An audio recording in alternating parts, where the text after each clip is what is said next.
తెలుగునాట. ముఖ్యంగా ఆంధ్రప్రదేశ్లో పలువురు శాసన సభ్యులు ముఖ్యమంత్రులకు కంట్లో నలుసుల్లా తయారవుతున్నారా? MLA అంటే మెంబర్ ఆఫ్ లెజిస్లేటివ్ అసెంబ్లీ అంటే చట్టసభల సభ్యులు. చట్టసభల్లో చట్టాలు చేస్తూ ప్రజల సమస్యలను ప్రభుత్వం దృష్టికి తీసుకువెళ్లి వాటి పరిష్కారం కోసం కృషి చేయాల్సిన శాసన సభ్యులే ఇప్పుడు ప్రజల పాలిట సమస్యగా మారుతున్నారు. ఇటు తెలంగాణ అటు ఆంధ్రప్రదేశ్లో కొంతమంది శాసన సభ్యులు లేని అధికారాలను సంక్రమింపజేసుకొని ఆయా నియోజకవర్గాల్లో ప్రజలు గాలి పీల్చుకోవాలన్నా తమ అనుమతి తప్పనిసరి అన్నట్టుగా వ్యవహరిస్తున్నారు.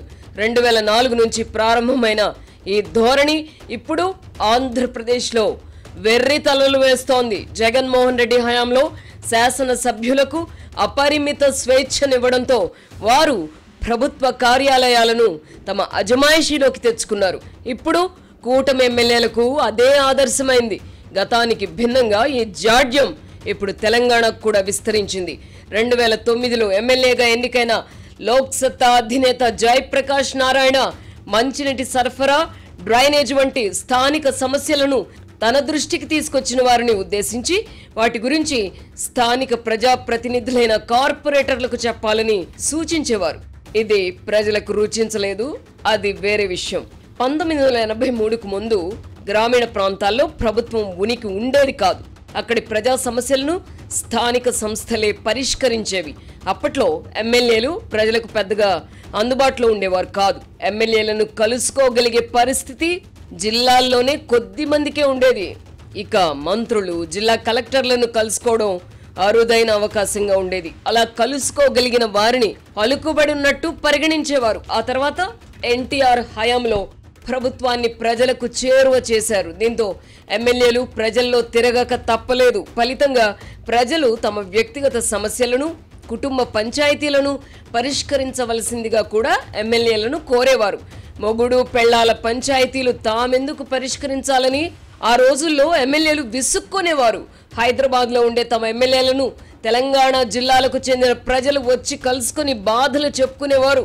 కొంతమంది అయితే తిరుగు ప్రయాణాలకు ఛార్జీలు ఇవ్వవలసిందిగా ఎమ్మెల్యేలను కోరేవారు. తమను కలవడానికి వచ్చిన వారికి కాఫీ, టీలు తాగించడంతో పాటు భోజనం, వసతి కూడా ఏర్పాటు చేయవలసి రావడంతో శాసన సభ్యులు ఆర్థికంగా నలిగిపోయేవారు. పెళ్లిళ్ళు, చావులకు వెళ్లడం విధిగా మారింది. అదే సమయంలో ఖర్చుల కోసం డబ్బు కూడా డిమాండ్ చేసేవారు. తెలంగాణలో ఇప్పటికీ ఈ పరిస్థితి ఉంది.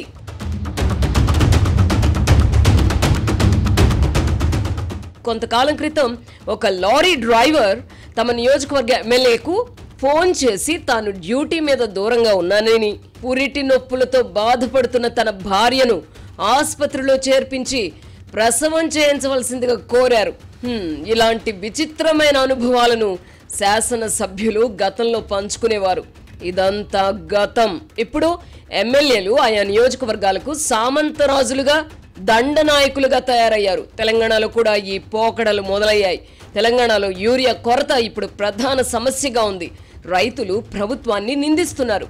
కేంద్ర ప్రభుత్వానికి చెందిన రామగుండం ఎరువుల కంపెనీ తెలంగాణలో ఉన్నప్పటికీ సాంకేతిక సమస్యలు తలెత్తి ఉత్పత్తి నిలిచిపోయింది. దీంతో యూరియా కొరత మరింత తీవ్రమైంది. ఈ పరిస్థితుల్లో ఎవరైనా ఏం చేస్తారు? ఎరువుల ఫ్యాక్టరీలో మరమ్మతులను వేగంగా పూర్తి చేయించి ఉత్పత్తి తిరిగి ప్రారంభమయ్యేలా చేస్తారు. కానీ అధికార పార్టీకి చెందిన ఒక ఎమ్మెల్యే ఇందుకు విరుద్ధంగా వ్యవహరిస్తున్నారు.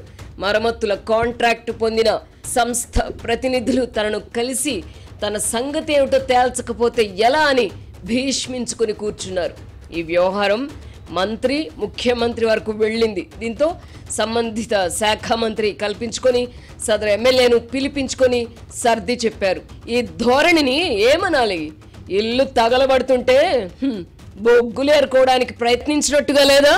కేసీఆర్ రెండోసారి అధికారంలోకి వచ్చిన తర్వాత ఎమ్మెల్యేలకు పూర్తి స్వేచ్ఛనిచ్చారు. అదే సమయంలో ఆంధ్రప్రదేశ్లో జగన్మోహన్ రెడ్డి ముఖ్యమంత్రి అయ్యారు. అతను కూడా తమ పార్టీ ఎమ్మెల్యేలకు పూర్తి స్వేచ్ఛనిచ్చారు. ఈ విషయంలో ఒకరికొకరు ఆదర్శమయ్యారు. ఫలితంగా తెలంగాణలో గతంలో ఎన్నడూ లేని విధంగా నియోజకవర్గాలలో ఎమ్మెల్యేల ఆధిపత్యం పెరిగిపోయింది. ప్రభుత్వ కార్యాలయాల్లో ప్రజలకు సంబంధించిన సమస్యలు పరిష్కారం చేయాలన్నా, ఎమ్మెల్యేల అనుమతి తప్పనిసరి చేశారు. పోలీస్ స్టేషన్లో ఎఫ్ఐఆర్ కట్టాలన్నా శాసనసభ్యుడి అనుమతి ఉండాలని నిర్దేశించారు. దీంతో యావత్ అధికార యంత్రాంగం రాజకీయ నాయకుల గుప్పెట్లోకి వెళ్లిపోయింది.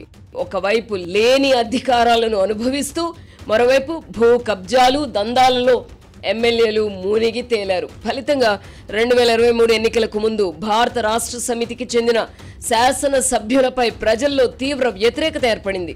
అయినప్పటికీ ఆ ఎన్నికల్లో కేసీఆర్ అభ్యర్థులను మార్చకుండా పాత వాళ్ళు అందరికీ టికెట్లు ఇచ్చారు. అప్రతిష్ట పాలైన శాసనసభ్యులను మార్చి ఉంటే కేసీఆర్ అధికారం కోల్పోయి ఉండేవారు కాదన్న అభిప్రాయం భారత రాష్ట్ర సమితి ముఖ్యులలో ఇప్పటికీ ఉంది.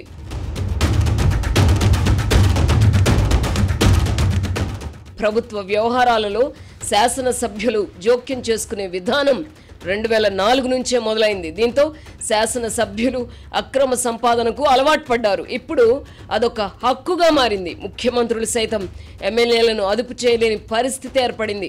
ఉమ్మడి రాష్ట్రంలో 2004 తర్వాత పై స్థాయిలో అవినీతి వ్యవస్థీకృతమైంది. అదే సమయంలో మీరు కూడా సంపాదించుకోండి అన్నట్టుగా ఎమ్మెల్యేలకు స్వేచ్ఛనిచ్చారు. దీంతో చట్టసభల సభ్యులు జనం మీద పడ్డారు.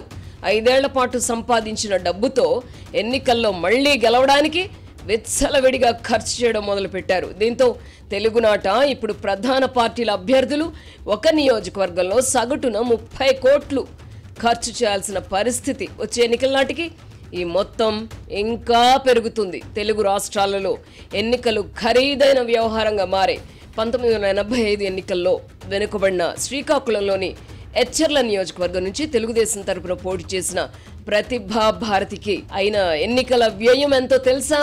కేవలం 10,000 రూపాయలు. అదే ఎన్నికల్లో ఉమ్మడి కరీంనగర్ జిల్లాలోని జగిత్యాల నుంచి తెలుగుదేశం పార్టీ తరపున పోటీ చేసిన జీవన్ రెడ్డికైన వ్యయం 15,000 మాత్రమే. తన వద్ద ఉన్న 10,000 సరిపోవని మరో 5,000 పార్టీ తరపున ఇప్పిస్తే గెలిచి వస్తానని ఎన్నికల ప్రచారానికి వచ్చిన ఎన్టీఆర్ను జీవన్ రెడ్డి కోరగా మరుసటి రోజు ఎన్టీఆర్ ఆ 5,000 సర్దుబాటు చేయించారు. అప్పట్లో 10,000 మాత్రమే ఖర్చు చేసిన నియోజకవర్గాల్లో ఇప్పుడు 10 కోట్లు కూడా సరిపోవడం లేదు. కొన్ని అసెంబ్లీ నియోజకవర్గాల్లో ఖర్చు 100 కోట్లు దాటుతోంది. దీంతో ఎన్నికల్లో చేసిన ఖర్చును తిరిగి రాబట్టుకోవడానికై శాసనసభ్యులు బరి తెగించాల్సి వస్తోంది. విత్తు ముందా చెట్టు ముందా అన్నట్టుగా పరిస్థితి తయారైంది. చివరికి ముఖ్యమంత్రులు కూడా ఎమ్మెల్యేలను అదుపు చేయలేని పరిస్థితులు దాపురించాయి. ఇక ప్రభుత్వానికి బొటాబొట్టి మెజారిటీ ఉంటే ఎమ్మెల్యేలను సంతృప్తి పరచడానికే ముఖ్యమంత్రి తన సమయాన్ని వెచ్చించాల్సి వస్తోంది. తెలంగాణలో అధికార పార్టీకి చెందిన ఒక ఎమ్మెల్యే అసంతృప్తితో ఉన్నట్టు తెలుసుకున్న ముఖ్యమంత్రి రేవంత్ రెడ్డి సన్నిహితులు ఆయనతో మాటా మంతి కలపగా ఎన్నికల్లో ఖర్చు చేసిన పైసలు రాబట్టుకోవాలిగా 25 కోట్ల రూపాయలు పంపండి అని కోరారట. దీంతో సదరు మధ్యవర్తులు వెనుదిరగాల్సి వచ్చింది. ఎన్నికల్లో విచ్చలవిడిగా డబ్బులు ఖర్చు చేయడం, గెలిచిన వారు తిరిగి ఆ డబ్బు రాబట్టుకోవడానికి తెగబడడం అనేది ఒక విషవలయంగా మారింది. ఆంధ్రప్రదేశ్లో పరిస్థితి మరింత వికటిస్తోంది. జగన్మోహన్ రెడ్డి అధికారంలోకి వచ్చాక శాసనసభ్యులకు పట్టపగ్గాలు లేకుండా పోయాయి. వ్యవస్థలంటే భయం లేకుండా పోయింది. మీరు అందిన కాడికి దోచుకోండి, నన్ను మాత్రం ఏమీ అడగకండి అంటూ శాసనసభ్యులకు జగన్మోహన్ రెడ్డి లైసెన్స్ ఇచ్చేశారు.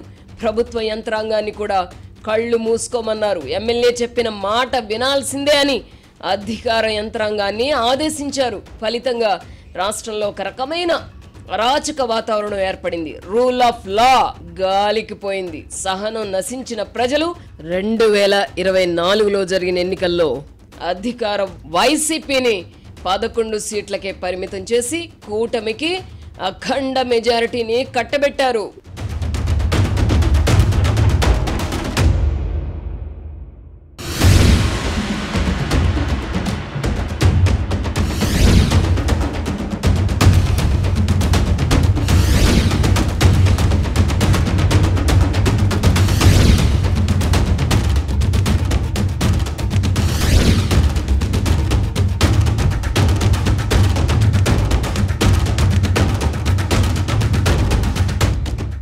జగన్ అరాచక పాలనతో గాడి తప్పిన రాష్ట్రాన్ని దారిలోకి తేవడానికి ముఖ్యమంత్రి చంద్రబాబు నాయుడు శక్తి వంచన లేకుండా కృషి చేస్తున్నారు. ఉప ముఖ్యమంత్రి పవన్ కళ్యాణ్ కూడా ముఖ్యమంత్రికి సంపూర్ణ సహాయ సహకారాలు అందిస్తున్నారు. కేంద్ర ప్రభుత్వంతో ఏర్పడిన సత్సంబంధాలను వాడుకుంటూ రాష్ట్రానికి ప్రాజెక్టులు పథకాలు తీసుకురావడానికి చంద్రబాబు కృషి చేస్తున్నారు. ఆయన ప్రయత్నాలు ఫలిస్తున్నాయి. భారతీయ జనతా పార్టీ నేతృత్వంలోని కేంద్ర ప్రభుత్వం కూడా ముఖ్యమంత్రి కోరిన విధంగా రాష్ట్రానికి సహాయ సహకారాలు అందిస్తోంది. ఉదాహరణకు యూరియా కొరతనే తీసుకుందాం. తెలంగాణలో ఉన్నంత తీవ్రంగా ఆంధ్రప్రదేశ్లో యూరియా కొరత లేకపోయినా రాష్ట్ర ప్రభుత్వం కోరిందే తడువుగా కేంద్రం 10,000 టన్నుల యూరియాను సమకూర్చింది. త్వరలో మరో 30,000 టన్నుల యూరియా సరఫరా కాబోతోంది. విశాఖను పారిశ్రామికంగా అభివృద్ధి చేయడానికి కూడా కేంద్ర ప్రభుత్వం ఉదారంగా సహకరిస్తోంది.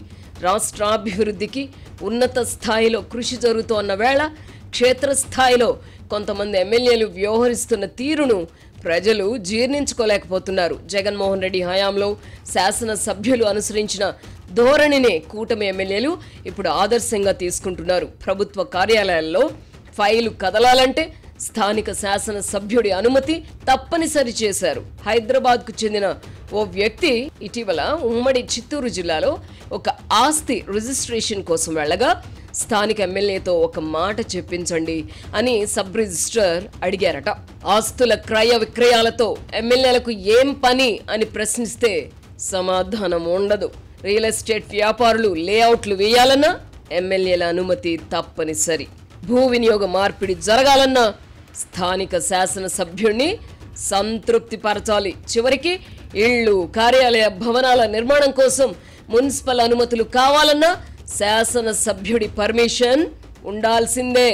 జగన్మోహన్ రెడ్డి హయాంలో జరిగినట్టుగానే ఇప్పుడు కూడా జరగడం ఏమిటి అని ప్రజలు చిరాకు పడుతున్నారు. విచిత్రం ఏమిటంటే శాసనసభకు తొలిసారిగా ఎన్నికైన వారు, కొత్తగా రాజకీయ అరంగేట్రం చేసిన రాజకీయ కుటుంబాల వారసులు ఇలాంటి అరాచకాలకు అధికంగా పాల్పడుతున్నారు. గతంలో శాసనసభ్యులుగా పనిచేసిన వారు ఇలా అన్నింటిలో తలదూర్చడం లేదు. నియోజకవర్గాలను చెరబట్టిన ఎమ్మెల్యేల వల్ల పై స్థాయిలో ముఖ్యమంత్రి చంద్రబాబు చేసిన కృషి బూడిదలో పోసిన పన్నీరవుతోంది. కూటమి ఎమ్మెల్యేల పోకడల గురించిన సమాచారం ముఖ్యమంత్రి దృష్టికి కూడా వెళ్తోంది. అయినా వారిని ఆయన కట్టడి చేయలేకపోతున్నారు. బరి తెగించిన ఎమ్మెల్యేలను సందర్భం వచ్చినప్పుడల్లా చంద్రబాబు హెచ్చరిస్తూనే ఉన్నారు. అయినా వారి వైఖరిలో మార్పు లేదు. ఇప్పుడు కూటమి ప్రభుత్వంపై వ్యతిరేకత అంటూ ఉంటే అది ఎమ్మెల్యేల వల్లనేనని ముఖ్యమంత్రికి తెలియంది కాదు. శ్రీశైలం ఎమ్మెల్యే బుడ్డా రాజశేఖర్ రెడ్డి ఇటీవలే అటవీ శాఖ సిబ్బందిపై దాడి చేశారు. అటవీ సంరక్షణ చట్టం ప్రకారం ఇది తీవ్ర నేరం. అయినా సదరు ఎమ్మెల్యేపై కేసు నమోదు చేశారే గాని అరెస్ట్ చేయలేదు. ఉమ్మడి కర్నూలు జిల్లాలోని ఒక ఎమ్మెల్యే భర్త ఆగడాలు శృతి మించాయని నివేదికలు అందుతున్నాయి. రాష్ట్ర ప్రభుత్వం తరపున చేపడుతున్న అభివృద్ధి కార్యక్రమాలు తమ నియోజకవర్గాల్లో అమలు కావాలన్నా కూడా తమను సంతృప్తి పరచాలని కొందరు ఎమ్మెల్యేలు మొరాయిస్తున్నారు. పైనుంచి ఫోన్ చేసి చెప్పినా వారు పట్టు వేడడం లేదు. పలువురు శాసనసభ్యులు కట్టు తప్పుతున్నారని తెలిసిన ముఖ్యమంత్రి చంద్రబాబు మెతక వైఖరి ఎందుకు ప్రదర్శిస్తున్నారన్నదే ఇప్పుడు ప్రశ్న. కూటమి ప్రభుత్వానికి శాసనసభలో తిరుగులేని మెజారిటీ ఉంది. 25 మంది ఎమ్మెల్యేలపై చర్యలు తీసుకున్నా వచ్చే నష్టం ఏమీ లేదు. ఈ విషయంలో ప్రజల తప్పేమీ లేదు. వారు కూటమి ప్రభుత్వానికి అఖండ మెజారిటీని కట్టబెట్టి సుస్థిర ప్రభుత్వాన్ని అందివ్వాలని ఆశీర్వదించారు. అయినా పరిస్థితిలో మార్పు రాకపోవడానికి కారణం ఏమిటి? మా వాళ్లను అదుపు చేయడానికి ఏం చేయాలో అర్థం కావడం లేదని కూటమికి చెందిన ఒక ఎమ్మెల్యే వాపోయారు. గతంలో నక్సలైట్ల ప్రభావం అధికంగా ఉన్నప్పుడు శాసనసభ్యులు బాధ్యతగా ఉండేవారు. వారిలో భయం ఉండేది. ఇప్పుడు నక్సలైట్ల భయం లేకపోవడంతో బరి తెగిస్తున్నారు. కొన్ని ఉదంతాలు వింటుంటే మళ్ళీ నక్సలైట్లు బలపడాలనిపిస్తోందని మరో సీనియర్ ఎమ్మెల్యే చెప్పుకొచ్చారంటే పరిస్థితిని అర్థం చేసుకోవచ్చు. నిజానికి శాసనసభ్యులను కట్టడి చేయడం అంత కష్టమేమి కాదు. అధికారం అండ చూసుకునే కదా వారు రెచ్చిపోతున్నారు. ఆ అధికారాన్ని వారికి దూరం చేస్తే దారిలోకి వస్తారు కదా. ఇటీవలి కాలంలో మరీ బరి తెగించిన శాసనసభ్యులు ఎవరో ముఖ్యమంత్రికి సమాచారం లేకపోలేదు. అలాంటి వారిని అదుపు చేయడానికి ఒకటే మార్గం ఉంది. బరి తెగించిన వారి జాబితా రూపొందించి జిల్లా కలెక్టర్, ఎస్పీలకు ఫోన్ చేసి ఫలానా ఎమ్మెల్యే ఆదేశాలను పట్టించుకోవద్దని చెబితే దారికొస్తారు కదా. నియోజకవర్గాల్లో ఎమ్మెల్యే మాట చెల్లుబాటు కాకపోతే వారి పరిస్థితి నీటిలో నుంచి బయటపడిన చేపలా తయారవుదా? ఈ చిన్న లాజిక్ ను చంద్రబాబు ఎందుకు పట్టించుకోవడం లేదో తెలియడం లేదు. ఇటు తెలంగాణలో అటు ఆంధ్రప్రదేశ్లో ఎమ్మెల్యేలను కట్టడి చేయకుండా దోచుకోవడానికి అనుమతించిన కేసీఆర్, జగన్మోహన్ రెడ్డికి ఏ దుస్థితి పట్టిందో చూస్తున్నారు కదా.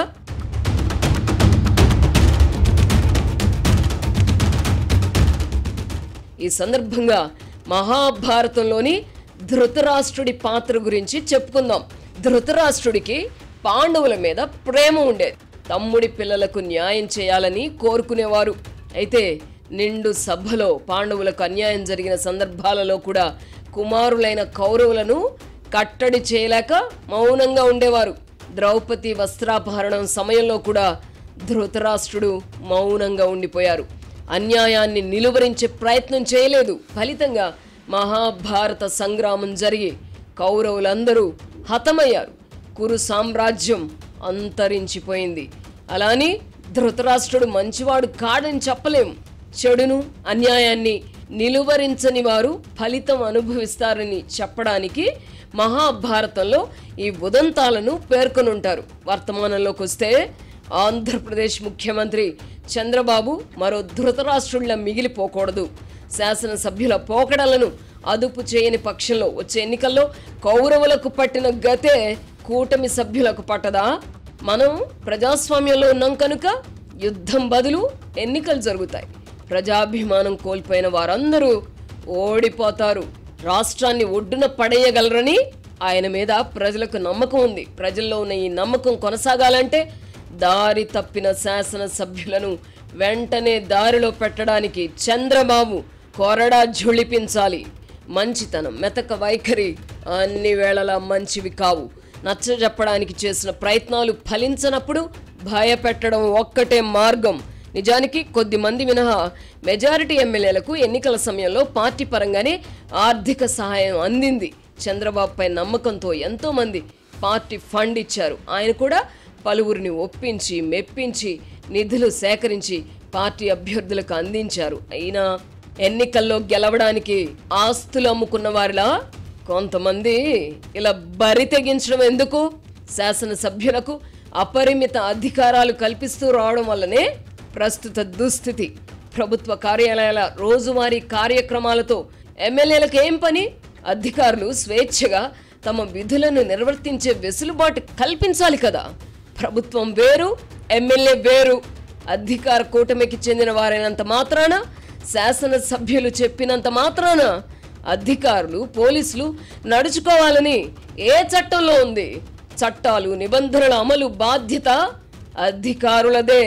ఎమ్మెల్యే చెప్పారని తప్పు చేసిన అధికారికి మినహాయింపు ఉంటుందా?